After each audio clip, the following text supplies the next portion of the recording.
Hello, welcome to No Veto Video. We're happy to have you along with us this week. I'm one of your hosts, Katherine. And I'm Carson.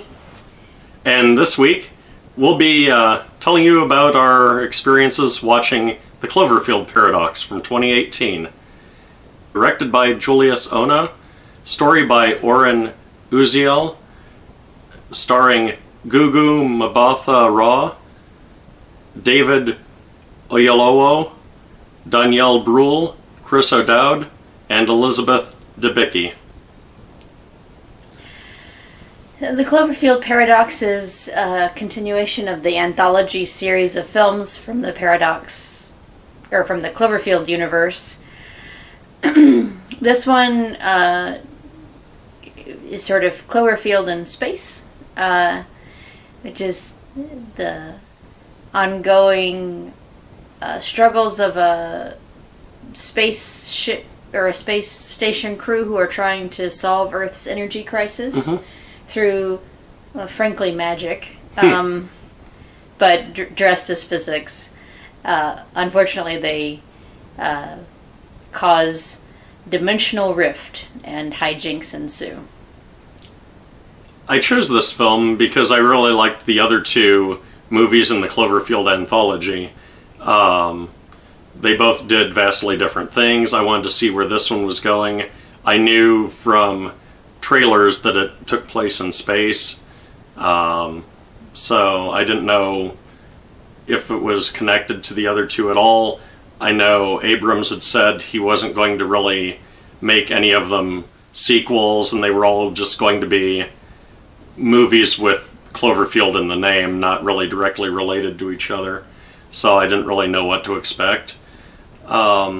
It honestly felt a little like Dead Space meets Event Horizon for the most part. There were definitely, dark elements. There were the horror of not knowing what's going on, rather than, actual monsters. Sorry, the horror of not knowing what this world is about. Yes, watching some good friends scream, let me out.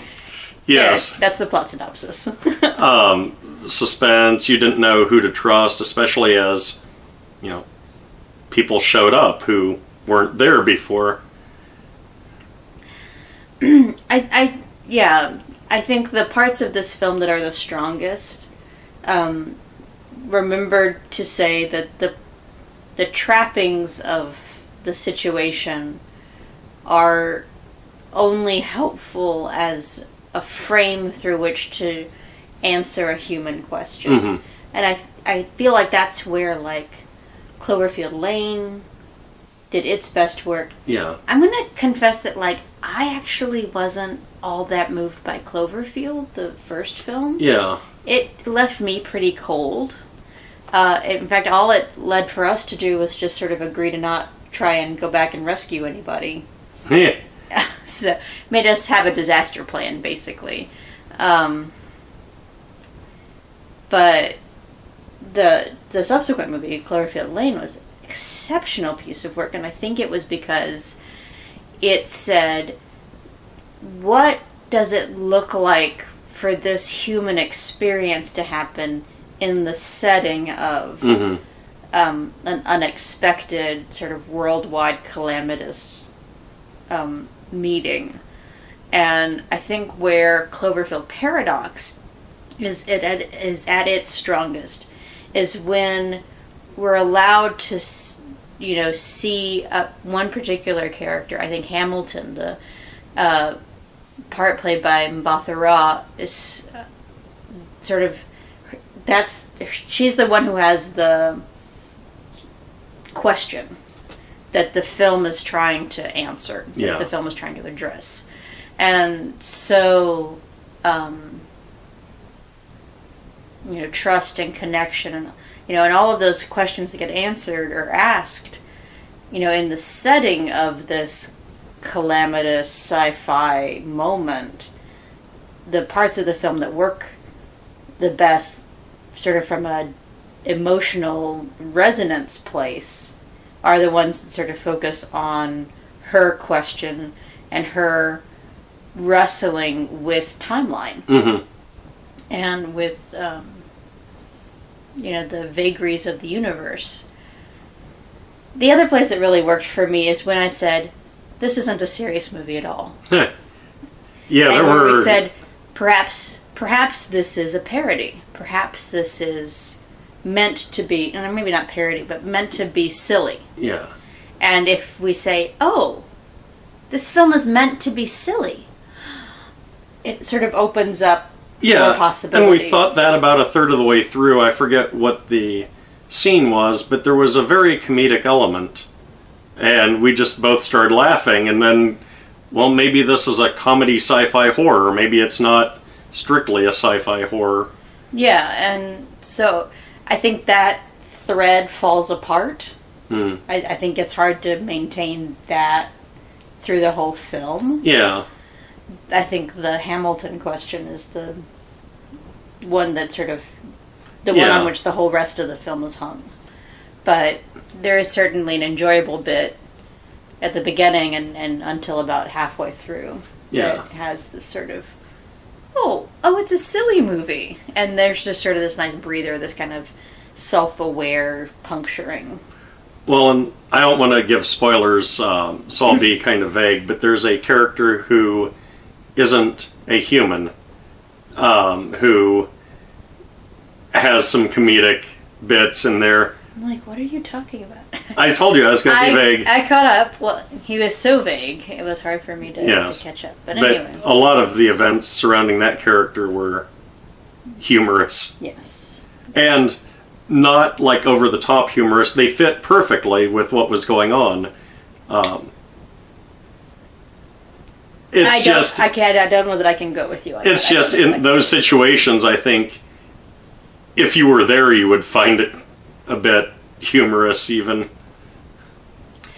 Well, so here's this. That character re-emerges in the background of a very climactic scene, almost right at the very, very end. Mm-hmm. Still doing a silly thing. Yeah. And there's a part where it's like it draws your eye to like a corner of the screen where this character is, that takes your focus away from what the point of that shot is. Yeah. And that it kind of feels like y'all just couldn't control yourselves. Like, as filmmakers, you had a funny thing that you liked, and you couldn't, like, stop doing it. And so it looked to me like, as they say on Project Runway, an editing problem. No. Like, you had good ideas, and you needed to bring it sort of down into more focus, and you couldn't quite nail that. Yeah. That being said, there's a lot to like about this film. I think it's important to not listen to the trailer.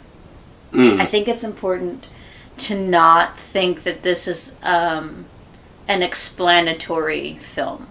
I think if you go into this saying, I want something to tie Cloverfield Lane, and this movie all together, that's going to end up feeling... Patchwork or thin. Yeah. Like that's an insufficient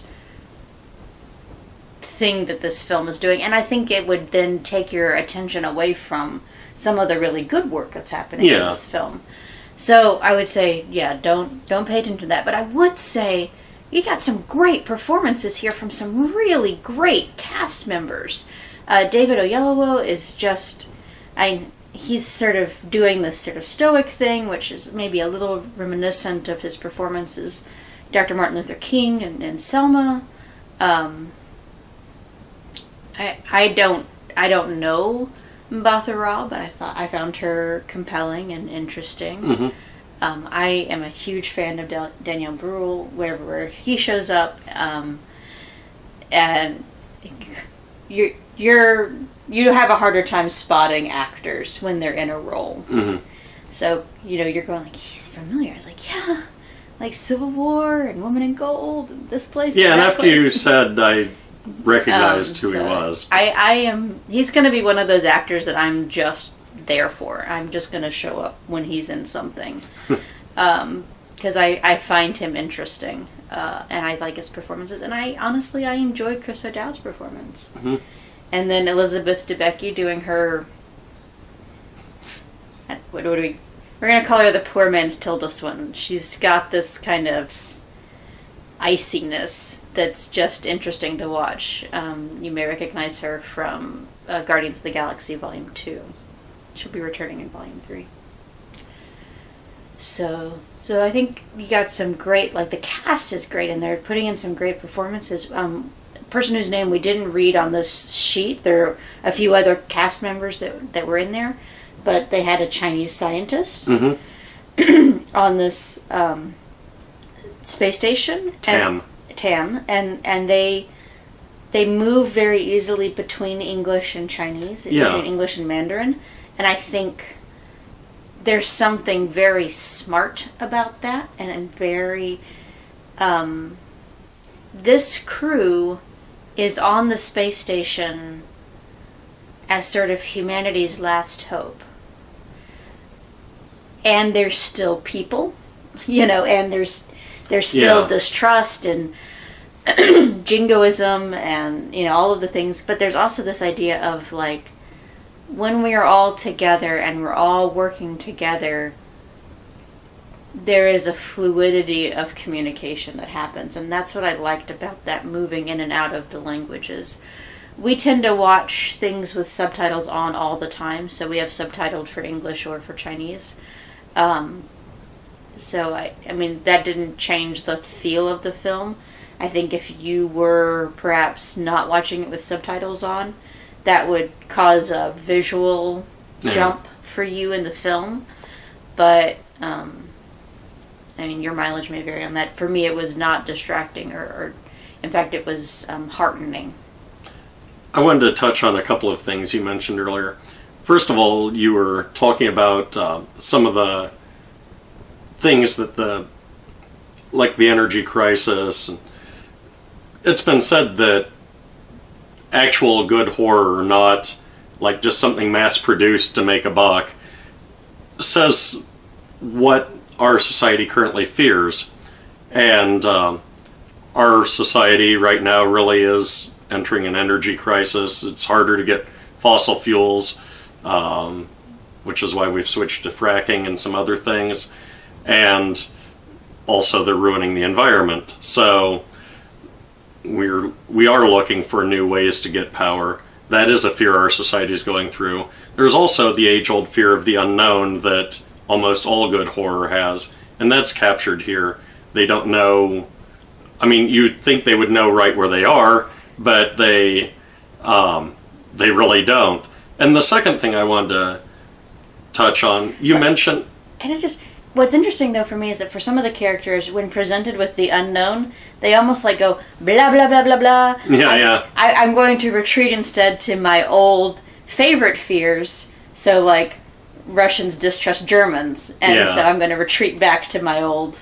Like, my favorite conviction, my favorite, thing, and I'm going to cling to that instead of even dealing with whatever new has been presented. Go ahead. The other thing I wanted to mention, if you are looking for a tie-in, there is one, maybe two lines of dialogue that will explain the other two movies if you really listen for it, but it's not really an important part. It's not. It's even like... And they don't really try... They don't go out of their way to tie anything together, keeping with what Abrams had said of these will not be movies in the same series. Newscast position. Yeah, it's like... It's even like from a... It's not even something that's inside or organic to the to the station. It's like they're watching TV and somebody says it. That's like the worst kind of exposition. We didn't talk about the people on Earth either, because we flipped to... I want to talk about that, yeah. So, Hamilton's husband, Mr. Hamilton? Dr. Hamilton? I don't know. Anyway, so he's behind on Earth, and and he experiences a different sort of arc. Mm-hmm. And so... Yeah, and we see what's going on Earth through not just a couple of clips from the news, but through his eyes as well, where he's talking to coworkers or his employer on the phone, where he's running into other people in the world, rescues someone. And so here's where I kind of wish we'd spent a little more time, because I think, but at that point where you flip back to what's happening on Earth and away from the space station, we know enough about what lies in the Hamiltons' backstory to really color. I mean, I guess it hasn't been explicitly laid out yet at that point, but it's pretty obvious from some scenes that have already happened that this family has been met with, like, the worst tragedy. Mm-hmm. And that they're choosing to go on. They're choosing to invest in the future of the planet anyway. Mm-hmm. And so she does it by going to space. And he does it in his own way. And yet there's a conviction difference. Like, I feel in some ways that he has his answer. And I would have liked to have spent a little more time sort of seeing the contrast. You know, as she's up in space and wrestling, he's on Earth acting. And there is this sort of interesting contrast that I wish we had spent even just a little bit more time on. To touch on that a little more, it really feels, though, like they're both doing the same job, just one in space, one... When they talk to each other, it really sounds like they're both working together, even though they're doing different things. And that was a nice touch. Yeah, I guess I would have... I enjoyed it so much I would like to see more. That's hardly a complaint, but there you go. Well, that makes up for the last couple of movies I showed you. It does make up. This film has some issues. Yes. Definitely in terms of plotting, and I think it can have issues if you have certain sets of expectations around it. Oh, yeah. But no, this was in general a successful film and very, very pleasant for a way to spend some time. Mm-hmm. So that just about wraps up our thoughts. So last takeaway, last thing you want to throw in there? Well, I did mention earlier that it felt like a conglomeration of both Dead Space and Event Horizon. I thought that through the first half, but this definitely did not feel like a derivative film or that it was, just using cliches from the genre. It did feel like a movie that stands by itself without just being derivative. So for me, the last thought is that just again that this is a more successful movie than Cloverfield, and probably a little less successful than Cloverfield Lane. And I think some of that is about focus. Honestly, I think about all of the things that Cloverfield was trying to accomplish, and how dissipated that movie felt as they were running from place to place. Found footage movies are tough. Found footage movies are tough, and it also kind of doesn't help that I didn't care for the characters. Like I wasn't invested in them. I didn't care much whether they lived or died. In this film, again, you have some focus issues where it feels like sometimes, every once in a while, like we're trying to do too much. And I think, if you're talking about like a tense, tight piece, it doesn't get much more tense or tight than Cloverfield Lane. So, but yeah, still recommend it. Still something to check out. So, those are all our thoughts.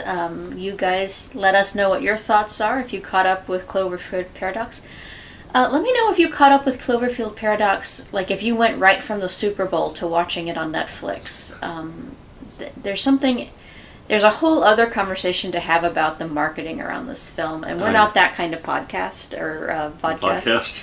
We're not that either, but I think there's something interesting to talk about there. So yeah, come let us know. You can let us know in comments down below on YouTube. You can let us know in comments on our website, novitovideo.com, where you can find past episodes, and you can also find it on this channel. That brings us to the point in the show where we tell you our override recommendations. Keeping with the vetoing theme, we always have suggestions for other movies that may be a better fit for you than this one, or that if you've liked this one, maybe an additional movie that you would also like. So what is your override pick this week? So my override pick this week is a movie that stars also Chris O'Dowd. I'm going to recommend to you guys Frequently Asked Questions About Time Travel, which I think is just that. It is a narrative piece. It's not a fact. It's not actually a fact. But yeah, check it out. I think you guys will enjoy that very much. It is certainly on the sillier side. So if the silly parts of Cloverfield Paradox appealed to you, and you like the idea of silliness around time travel paradox, I think you might enjoy this film quite a bit. I would agree. My recommendation is Event Horizon. I know I've mentioned briefly that this had some elements that felt like Event Horizon. I wouldn't recommend Dead Space quite as much, because you almost kind of have to know something about the video game, or at least be willing to look it up to get as much out of that. But definitely Event Horizon, if you like sci-fi horror in space in a feeling of trappedness. And some excellent performances. Yes. From a diverse crew. Yes. So that's another thing in common. All right. So next time on No Veto Video, we will catch back up with you, and we will share with you our thoughts and feelings about Lost City of Z, I think from last year. It's available for streaming on Amazon Prime. It may be available in other places. Thank you, and subscribe. There should be a button somewhere down here. There-ish. Unless you're on a mobile device, then it depends on your device. All bets are off. We should just point somewhere. Yeah, it's somewhere around here. So thank you, subscribe, and until next time, goodbye. Goodbye.